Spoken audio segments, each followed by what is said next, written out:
তীব্র শীতে কাঁপছে উত্তরের জনপদ। পঞ্চগড়ে আবারও মৃদু শৈত্যপ্রবাহ বয়ে যাচ্ছে। ভোর ৬টার দিকে সর্বনিম্ন ৯.৮ ডিগ্রি সেলসিয়াস তাপমাত্রা রেকর্ড করেছে তেঁতুলিয়া আবহাওয়া অফিস।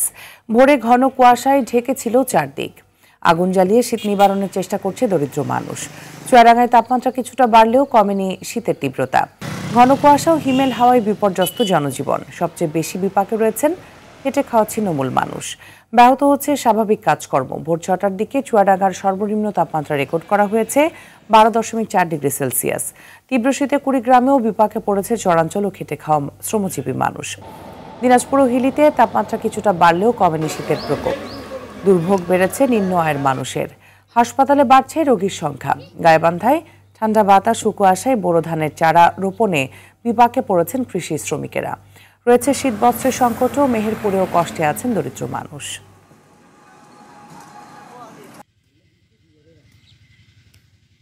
দর্শক, আবহাওয়া অধিদপ্তরে আছেন আমাদের সহকর্মী দীপ্ত চন্দ্র পাল। চলে যাচ্ছি তার কাছে। দীপ্ত, রাজধানী সহ সারা দেশে শীতের তীব্রতার শৈত্যপ্রবাহ নিয়ে কি বলছে আবহাওয়া অফিস?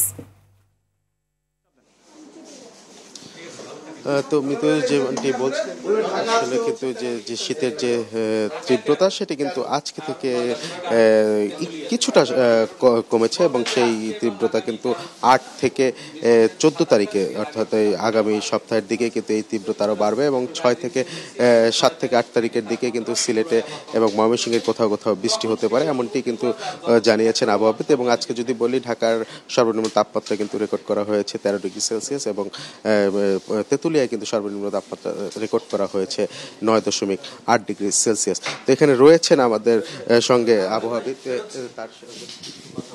আপনাকে ধন্যবাদ। দেখুন, আজকের সর্বোচ্চ তাপমাত্রা ঢাকার ১৩ ডিগ্রি সেলসিয়াস রেকর্ড করা হয়েছে এবং দেশের সর্বনিম্ন তাপমাত্রা রেকর্ড করা হয়েছে তেঁতুলিয়া পঞ্চগড় জেলায় ৯.৮ ডিগ্রি সেলসিয়াস। আগামী 24 আওয়ার্সের মধ্যে দিনের তাপমাত্রা ১ থেকে ২ ডিগ্রি সেলসিয়াস বৃদ্ধি পেতে পারে, রাতের তাপমাত্রাও সামান্য বৃদ্ধি পেতে পারে। এই আজকে থেকে ৮ তারিখ পর্যন্ত দেশের তাপমাত্রা ১০ থেকে ১৬ ডিগ্রি সেলসিয়াসের মধ্যে রাতের তাপমাত্রা ওঠানামা করবে, একটু রাইজিং টেন্ডেন্সি আছে।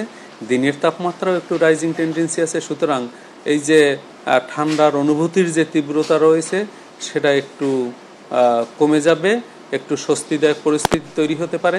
যেহেতু সর্বোচ্চ তাপমাত্রা অনেকটাই নিচে নেমে এসেছে সারা বাংলাদেশে এবং সর্বোচ্চ এবং সর্বনিম্ন তাপমাত্রার পার্থক্য যেহেতু অনেকটাই কম, কোথাও কোথাও ৫ ডিগ্রি সেলসিয়াসের নিচে নেমে এসেছে, সেই জন্য তাপমাত্রা রাইজিং টেন্ডেন্সিতে থাকলেও শীতের অনুভূতি প্রান্তিক পর্যায়ে থাকবে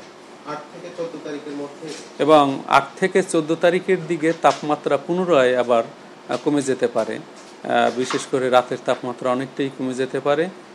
কোথাও কোথাও তাপমাত্রা ৬ থেকে ৮ ডিগ্রি সেলসিয়াসের নিচেও নেমে আসতে পারে। বিশেষ করে চুয়াডাঙ্গা, বদলগাছি, তেঁতুলিয়া, যশোর, সাতক্ষীরা এইসব অঞ্চলের তাপমাত্রা, সিলেটের শ্রীমঙ্গল, সীতাকুণ্ড, রাঙামাটি এইসব জায়গার তাপমাত্রা কখনো কখনো ৬ থেকে ৮ ডিগ্রি সেলসিয়াসের মধ্যে ওঠানামা করতে পারে আগামী স্পেল যেটা আসবে সেখানে।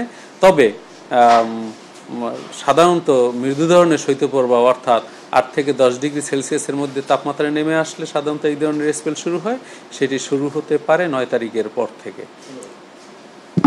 শুনছিলেন মৃত্যু যে তিনি কিন্তু বলছিলেন যে আবহাওয়ার যে বর্তমান পরিস্থিতি এবং আগামী সপ্তাহের যে পরিস্থিতি সেখানে কিন্তু মৃদু শৈত্যপ্রবাহের একটি আশঙ্কা করছেন আবহাওয়াবিদরা। তো মৃত্যু এই ছিল আবহাওয়া অফিস থেকে আমার কাছে আবহাওয়ার সবশেষ তথ্য।